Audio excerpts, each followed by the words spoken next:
All right, continuing on with our post-race media availability, we are now joined by our race-winning crew chief, Alan Gustafson. Good job. I knew I was going to mess that up. I'm sorry, Alan. Alan, obviously a big win for you and your team tonight. Jeff winning out here at Martinsville, and you guys punching your ticket to the championship race at Homestead in the Chase. Just talk a little bit about the emotions and being in victory lane. Yeah, I mean, it was a pretty crazy day, so I don't even know where to start. There's a lot going on, so really excited.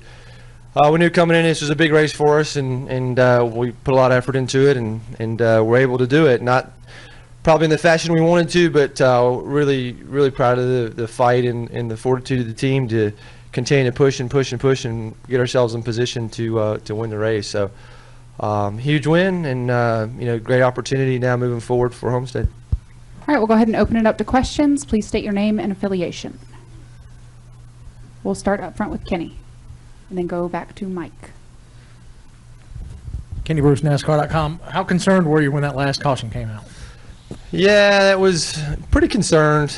The good news is I think it was timed where it was going to be a green-white checker, so guys with tires probably couldn't get to us if they got tires in that amount of time. The thing you worry about is a couple attempts, but I was concerned. I felt like if we were on equal tires to the guys around us, we would win. We could clear Jamie, and just for the fact of having the inside lane, I think Jamie was pretty good there at the end, but the inside lane is such a big advantage. So yeah, it was concerning. It always is. You just kind of got, from my seat, you just kind of hold your breath and watch.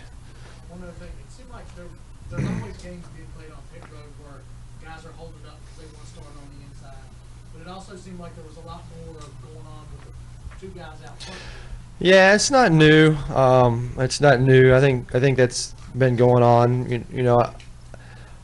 People have done that in the past a lot. The JGR cars have really done that the most that I can think of. Working with their teammates and allowing somebody down, and the Penske cars were doing it very, doing a good job of it, and it was a pretty big advantage. And ultimately, that's probably what started the original melee there with Brad and Matt and Kurt getting caught up in it. So it's good. It's good. And I think it can be a good thing, but obviously you see what can happen if it goes wrong. And our stance on it, we've kind of stayed away from doing that Headache Motorsports because you just don't know, right? You don't know what's going to happen. And I think this is an example today of what happens when it does not go your way.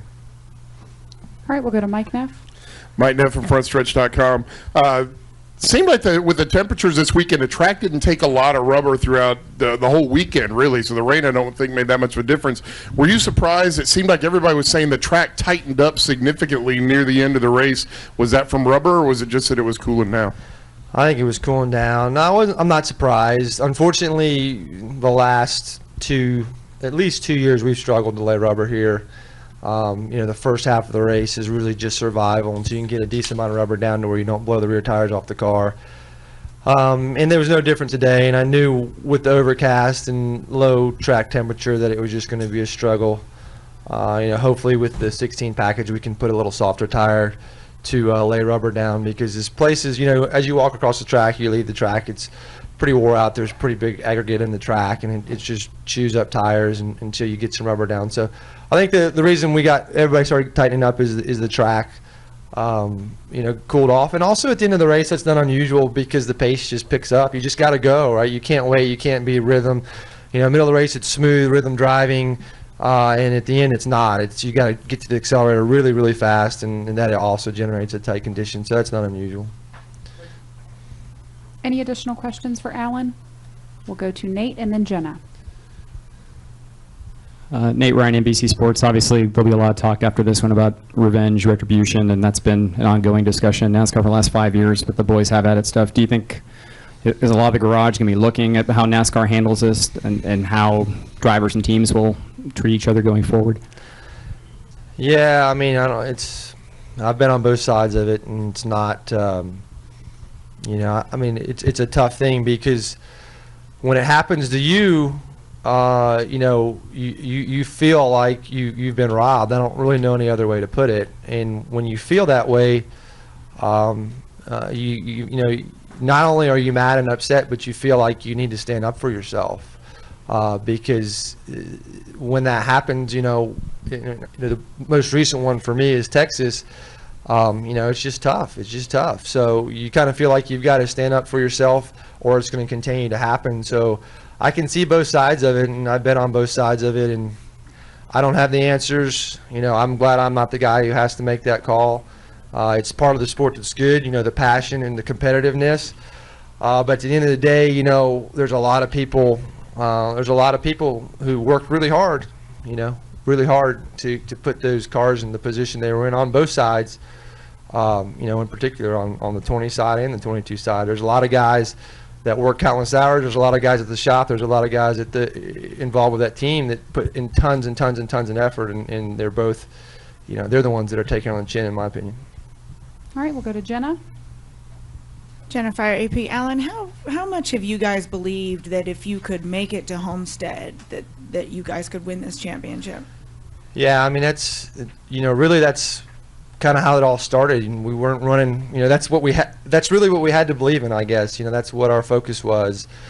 We didn't have the season we wanted to leading up. We didn't have the performance, and we just knew that we had to come together and just fight and claw for, you know, 8th, 6th, 7th, whatever it is, and not make mistakes and transfer. And the vision was always to come here with a chance, because we knew if we came here with a chance, not only could we win the race, which ultimately turned out that way, but even coming out of here with the top 5 finish was going to be a pretty big, you know, boost. You know, you knew some guys were going to have problems. You knew you were going to have a point advantage if you could finish top 5. So the grand, you know, thought was to come out of here with a win, and if not, in good points position to move on. So, yeah, I mean, getting to Homestead too, you know, there's a lot to momentum. You know, there's a lot to the positive energy, and everybody, I'm sure, in our shop will be there an hour early tomorrow, ready to go, working hard. And you know, we've got a couple things we've got to do. I think we've got to get our Homestead stuff, you know, try to get an advantage on that, because we've got 2 weeks to work on it. We also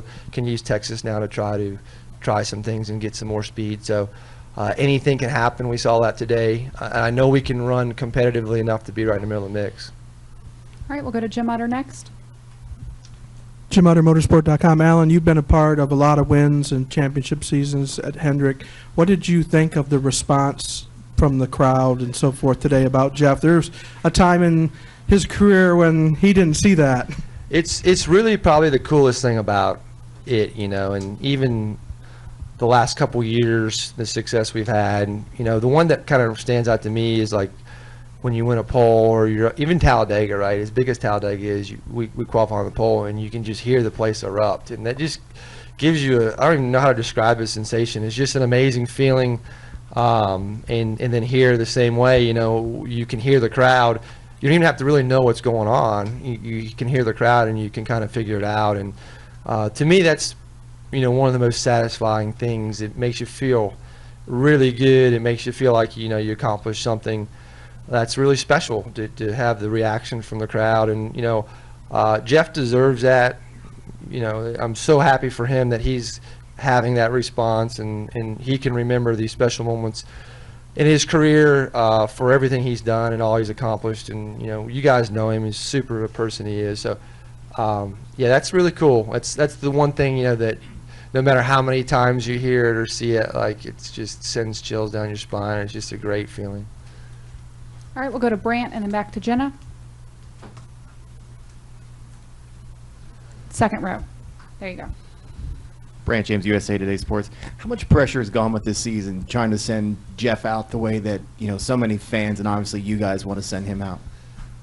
Yeah, I mean, it's tough. It's tough because there's pressure there, but I don't really put any more pressure on myself this year than I do any time. You try to win, and, you know, you want to win for a lot of reasons. You want to win for Hendrick Motorsports. You want to win for Jeff Shirley on his last year. You want to win for, you know, our team. You want to win for yourself, and there's a lot that goes into it.